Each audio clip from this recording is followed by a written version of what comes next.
Hey there, this is Bearcat William Scully with another repair tutorial to show you how you can fix this Dell Dimension XPS Generation 3 that it's beeping, and you got that message that says PCIe high-end graphics power not connected. Please refer to your video card documentation for more information.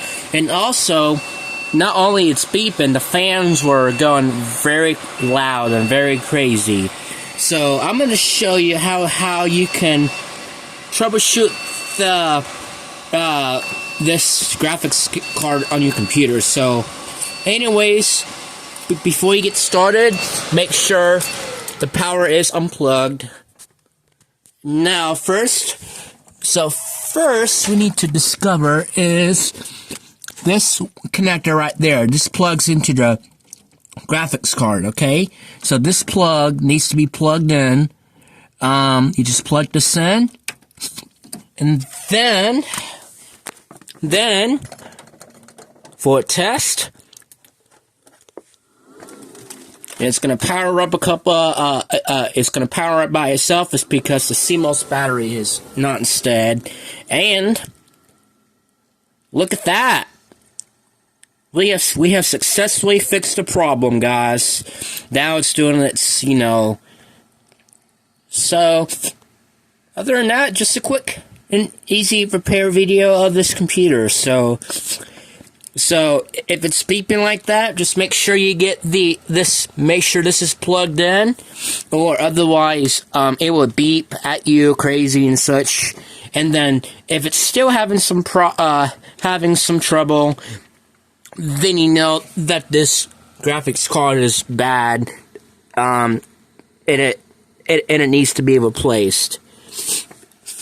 So,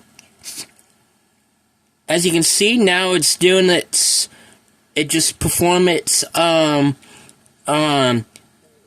excuse me, diskette drive to, seek there. Oh, I know why. It's because I need to plug in my floppy drive, which I gotta show you. Just plug this in, and that, fixes it.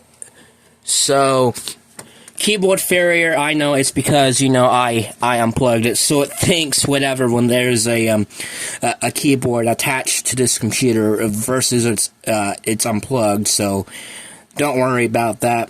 It just preferred this IDE configuration, CD-ROM drive, got two, this drive, which is these hard drives, and the CD-ROM drive, which is this, time of day not set, please run setup program. I know it's because the CMOS battery is installed, not installed. System battery voltage is low and chipset heatsink not detected. It's because I need to put this heatsink on here. And system halted. I don't know what that actually means. So, other than that, so anyways, that's how you fix your graphics card problem on this XPS Generation 3. So, if you guys learned something new and then enjoy this video, make sure you hit subscribe, like the video. As always, work hard and save you a couple $100. So, anyways, as always, take care, guys.